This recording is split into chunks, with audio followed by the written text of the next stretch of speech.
พ่อดงเห็ดพ่อดงหอยบัดนี้ตาเลยหาอยู่หากินปีนี้คือหวานแท้เนี่ยหอยนาพี่น้องนะพ่อนาข้าเจ้ามีหอยหลอกเก็บกันเป็นตีงูบอนหอยมีแล้วนี่ใต้สะแซวอยู่นี่นี่งูบอนหอยมีแล้วไปยังจะเอาหน่วยหน่อยพี่น้องถ้าสับไปปล่อยลงหนองนางวันเมื่อวานนะไปปล่อยหลายเติบโอ้ยส่วนน้องตีมาเก็บหอยก็น้ำแมลงนี่พ่อนามีหอยละจ้านี่หน่วยใหญ่พี่น้องหอยนะไหว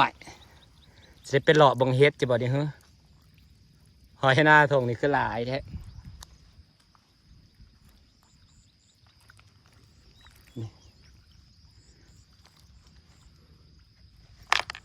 ใส่กระทุงเลยนะคะ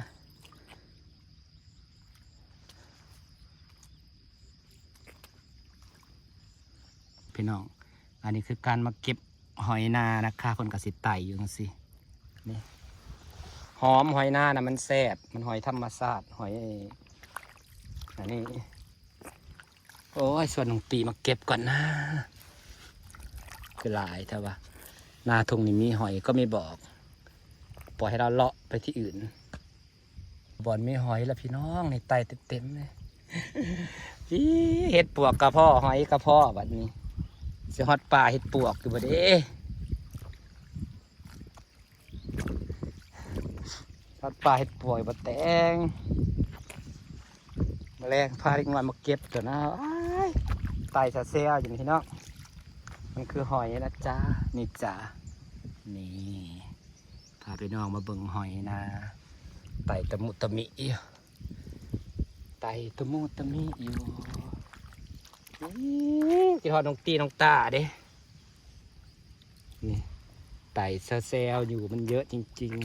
ๆนี่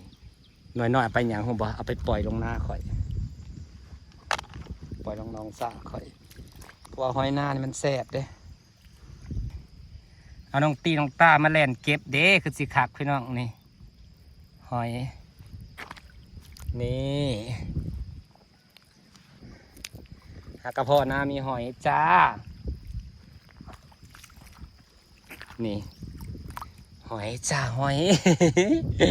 ว้ายเห็ดปวกกระเพาะหอยกระเพาะนี่อ้าวหน้าตรงนี้คือมีหอยครับพี่น้องนี่ฮักกระเพาะก็ว่าพ่อมาว่าเนี่ยว่าร้านบอลนั่งมาหาหน่อไม้กำลังตีเลยว่าเนี่ยพ่อดงดอกกระเจียว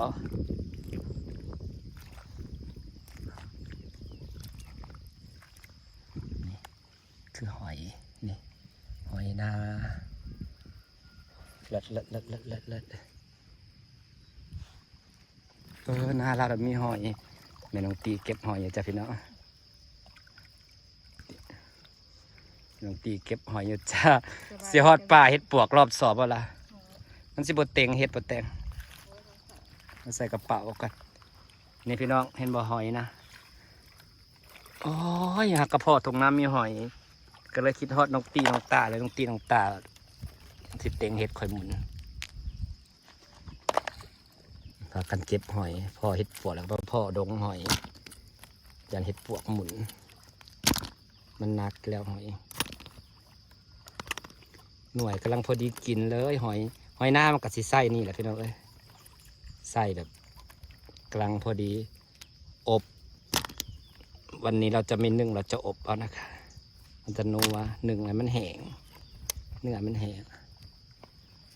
หล่อเบิ่งไฮเทิงป่ะป้าหอยเห็นหอยแล้วคิดฮอดน้องตีน้องตาแลนหาเลยหาซองเถื่อกหาบ่ถึกนาหาถึกนานี่สะเพิ่นสิฮอกสิแลนกีดกาดเลย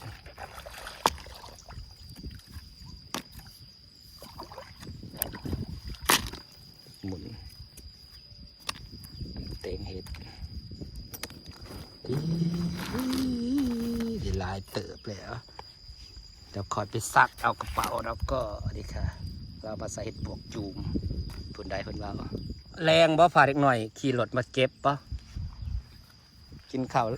เล็กน้อยลงยันแมลง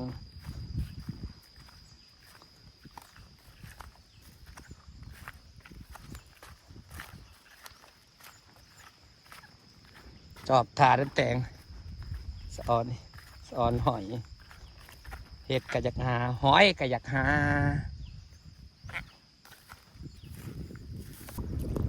เห็ดกะยักหาหอยกะยักหาพี่น้องจ้ามันรถจักสิไปทางใดมันรถจักสิไปทางใดต้องตีหยางไปส่องก่อนก็ยังสะออนหอยอยู่ก็ยังสะออนหอยอยู่จ้า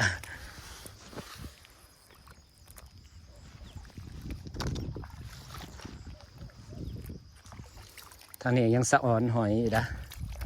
แม่ต้องตีเก็บเห็ดปวกก่อน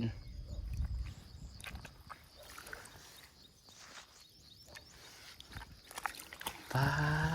หอยเห็นนะ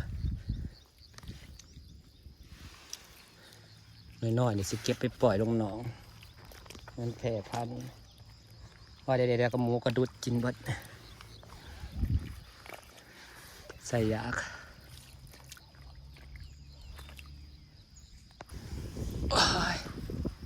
สะออนหอยอยู่ด้วยค่ะมีนี่2-3 หน่วยนี่นี่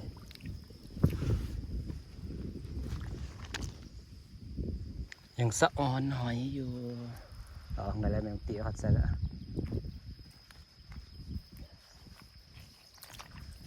ไปแรงพังเบิ่งมาแรงคันเล็กน้อยอันนี้สิพังน้อยมาเลาะเก็บสะออนมากระเพาะทงนามีหอยมากระเพาะทงนามีหอยจะเบิ่งหน่อยพี่น้อง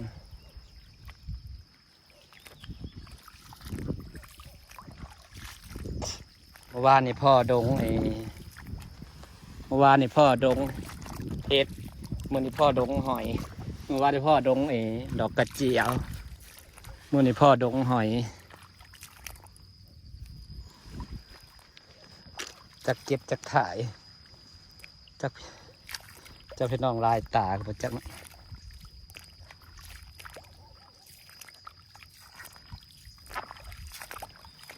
พอแล้วยังตีสิไปเลยคือจะได้ในพาเล็กน้อยมาเก็บ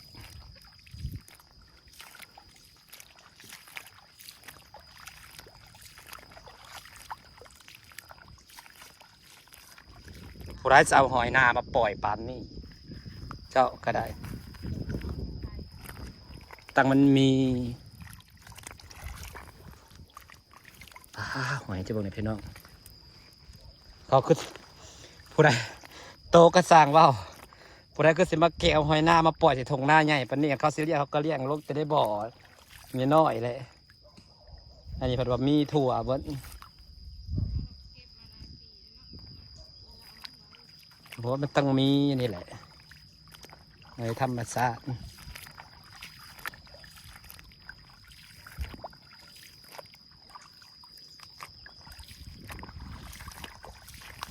คือบอนหมูบดดูดกินพ่อพี่น้องบางนี้เจอบ้องสิพายหน่อยมาเก็บบ้งโบแมนดอกหอยไปสิมาปล่อยเนาะคันเลี้ยงเขาก็เลี้ยงเป็นนี่โดดพาสิเอาหอยมาปล่อยลงนากระดกกระเดียอะไรพวกนี้อันนี้ฝ้าวสวิบเบิ่งเห็ดปวกเล็กๆเก็บได้ซ้ำนี่พอดีได้พอดีได้ต้มนึงพอดีหนึ่งเมื่อวานนี่พ่อปลาดอกกระเจียววันนี้พ่อปลา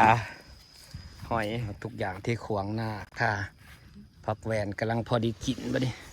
มียอดแล้วแต่เก็บผักแหวนไปกินกับแกงหน่อไม้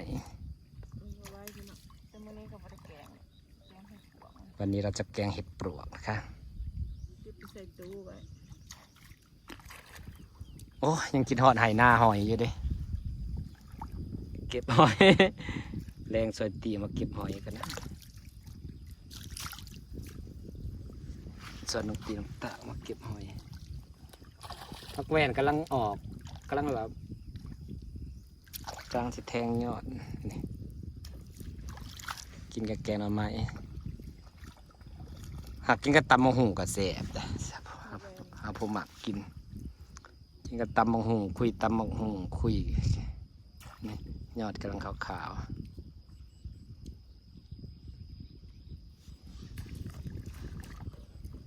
เอาทุกอย่างที่ขวางหน้าจ้านี่จ้าผักแหวน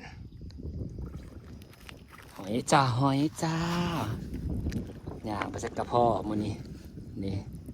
สวยงามๆไหวสิบ่พ่อหน้าทงหอยอีกเปล่าวะขึ้นหน่วยใหญ่เป็นตะเก็บแทะนี่ขึ้นหน่วยใหญ่เป็นตะแซ่บเถอะ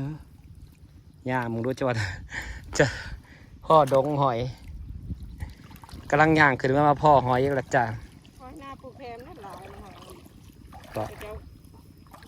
มันในน้ำนะหน้าทางนี้เลยเขาจะเลี้ยงหมูแล้วมันมากินอ๋อแต่ก่อนหอยลายมาดูกินพอหอยเวลามันขาวบ้ามันขาวตามขอบไหหน้าพี่น้องหมูก็มาดูดกินหักได้น้ำนะสะอ้อนน้ำเด้ซ้ำหญ้าสิบ่ขึ้นใส่หน่วยงามๆนะพี่น้องนี่พ่อหอยจ้าแต่ก็ยังคิดฮอดหน้าให้มึงหน้าทงมึงเกี้ยเด้อมาแรงขอสิพาน้องตี้ออกมาจัดการอยู่แล้วพาน้องตี้น้องเต่ามาจัดการอยู่แล้วทักแวนกำลังแตกงามคุยแกงน้ำไม้เนาะแกงน้ำไม้กับช่วงนี้กินดูอาทิตย์นี้เจ้าบางในน้ำให้หน้านะพี่น้องเอ้ยพร้อมดำปีนี้ว่าฝนสิบ่มาหายมาคลองมางามน้ำในแบบว่าผมมีการซึมให้หน้าพันได้ตันน้ำไปซ้ำกะผมมีการเบิดโผมันบ่กืนวิวไปอยู่ต่างประเทศก็จะคิดฮอตบ้านเนาะพี่น้องตีเก็บผักแหวนเอาทุกอย่างที่ขวางหน้าจ้ะหล่อบึงหอยก่อน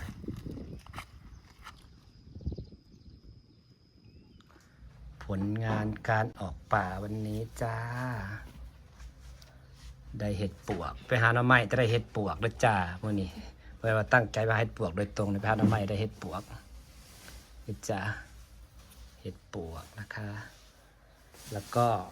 หอยค่ะดอกโคกวันนี้ได้หอยได้เห็ดปวกได้หน่อไม้สวยๆค่ะได้40 บาทจ้ะบ่นี่เห็ดดอกไม้พี่น้องหน่อไม้ผักแหวนก็งามผลการออกโคกหากินวันนี้ของเฮาได้สำนีละจ้ะนี่ค่ะผักแหวนสวยๆกินกับแกงหน่อไม้สดๆจากธรรมชาติผักเตี้ยมาใส่แกงเห็ดวันนี้จะได้กินแกงเห็ดปวกหอยอยากเก็บมาสดๆนะจ๊ะหอยนาสังเกตหอยนามันสินี่มันสิหอมมันแสบแต่กดมันสิบ่แหลมกดแหลมหอยเซอรี่หอยนาหอยธรรมชาติเป็นหอยเดียวนี่อันนี้หอยเชอรี่นี่มีหอยเชอรี่2 หน่วยที่เหลือหอยนาเบิดเลยจ้ะแมลงจะไปเก็บใหม่จ้ะสิฝากบรรยากาศไว้ซ้ำนี้นะจ๊ะขอบคุณทุกคนที่ยังติดตามนะคะพี่น้องจ้ะนี่แหละของกินเฮามื้อนี้